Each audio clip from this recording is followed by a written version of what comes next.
بسم اللہ الرحمن الرحیم۔ اللہ سے مانگنا ہر کسی کو نصیب نہیں ہوتا۔ اگر تم مانگ رہے ہو تو یہ اللہ کی دی ہوئی توفیق ہے، تو بس پھر اداس مت ہو۔ جس نے توفیق دی ہے وہ بہترین وقت پر قبول بھی ضرور کرے گا۔ میں نے گناہوں میں ڈوبے ہوئے لوگوں کو راتوں کو روتے ہوئے دیکھا ہے، اور نیکی کرنے والوں کو دوسروں پر ہنستے دیکھا ہے۔ کس کا کردار اچھا ہے اور کس کا برا ہے، یہ صرف اللہ جانتا ہے، کیونکہ انسان صرف اچھے انسان سے محبت کرتا ہے، جبکہ اللہ برے انسان کو بھی اکیلا نہیں چھوڑتا۔ جب انسان توبہ کر لے اور ایماندار ہو جائے تو ماضی کے گناہوں پہ اسے کوئی نہیں پکڑ سکتا۔ اللہ تعالیٰ ایسے انسان کا خود پردہ رکھتا ہے۔ سبحان اللہ۔ سب کی تقدیر اللہ کے ہاتھ میں ہے، تو پھر پریشانی کیسی؟ وہ جو پرندے کو ہوا میں تنہا تھامتا ہے وہ آپ کے مستقبل کو بھی تھام لے گا، اس کی ذمہ داری بھی وہ لے لے گا انشاءاللہ۔ جس چیز کی تمنا کرتے ہو اس کے لیے دعا کرتے رہو۔ ممکن اور ناممکن صرف انسان کے دماغ کا تصور ہے، اللہ کے لیے کچھ بھی ناممکن نہیں۔ ٹوٹے دل جب اللہ کے سامنے روتے ہیں یا رو پڑتے ہیں تو یقین مانو اس وقت سے ہی مکافات عمل شروع ہو جاتا ہے۔ اگر نماز پڑھنے والے کو علم ہو جائے کہ کیسی رحمتوں نے اسے گھیر رکھا ہے تو وہ کبھی سجدے سے سر نہ اٹھائے، اور جس دن اللہ تم سے راضی ہو گیا اس دن تم اپنی ان اداس آنکھوں سے اپنے نصیب کا بدلنا دیکھو گے اور خوش ہو جاؤ گے انشاءاللہ۔ اللہ تو چھوٹی سی چونٹی کا بھی حق ضائع نہیں ہونے دیتا۔ پھر تم نے کیسے سوچ لیا کہ تمہارے ٹوٹے دل کے ساتھ کیے گئے صبر کو وہ ضائع کر دے گا؟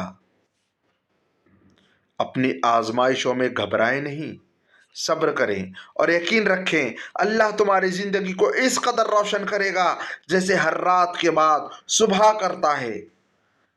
اللہ اس دل کو کبھی اپنے کن سے محروم نہیں رکھتا جو ٹوٹ کر بھی وقت تہجد اللہ کو منانا نہیں چھوڑتا۔ انتظار کی اذیت کے بعد ہی تو یعقوب علیہ السلام کو یوسف علیہ السلام سے ملوایا گیا تھا۔ جسے سزا سمجھ رہے ہو اس دیری میں تمہارے لیے بہتری چھپی ہوئی ہے بے شک۔ تو پھر مانگو اپنے رب سے ہر وہ چیز جو تمہارے نظر میں ناممکن ہے، پھر وہ تم پر اپنے کرم کی ایسی نظر کرے گا کہ سب ممکن ہو جائے گا انشاءاللہ۔ نبی کریم صلی اللہ علیہ وسلم نے فرمایا، اللہ تعالیٰ فرماتا ہے کہ میں اپنے بندے کے گمان کے ساتھ ہوں، اور جب وہ مجھے اپنے دل میں یاد کرتا ہے تو میں بھی اسے اپنے دل میں یاد کرتا ہوں، اور جب وہ مجھے مجلس میں یاد کرتا ہے تو میں اسے اس سے بہتر فرشتوں کی مجلس میں اسے یاد کرتا ہوں۔ سبحان اللہ۔ اور تم نہیں جانتے کہ نہ جانے دعا مانگتے مانگتے تم قبولیت کے کتنے قریب آ چکے ہو، اور تمہارے اور معجزوں کے درمیان کتنا کم فاصلہ رہ گیا ہے۔ بس تم ہمت نہ ہارنا، خود کو اکیلا نہ سمجھنا، اللہ تمہارے ساتھ ہے۔ وہ تمہاری زندگی سے سارے غم، مشکلیں، تکلیفیں ایسے نکال دے گا کہ تم حیران رہ جاؤ گے انشاءاللہ۔ آمین۔ دکھ میں کبھی پچھتاوے کے آنسو نہ بہاؤ، کیونکہ تم وہ خوش نصیب ہو جسے اللہ نے آزمائش کے قابل سمجھا۔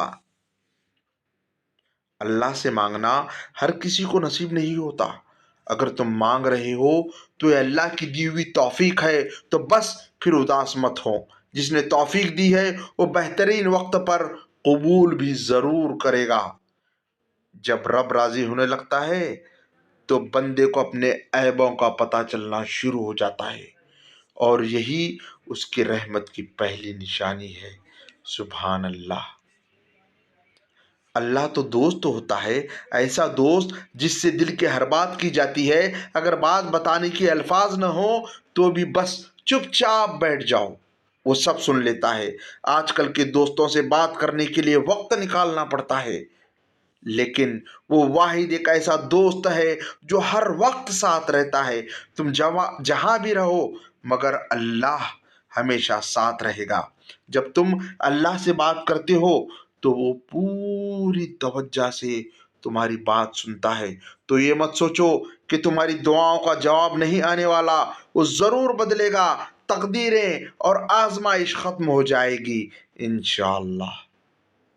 کیا پتا اللہ نے تمہاری من پسند چیز صرف آزمائش کے لیے تم سے دور کی ہو، اور اس انتظار کے بعد تمہارا مانگا ہوا ہی تمہارے نصیب کا حصہ ہو انشاءاللہ۔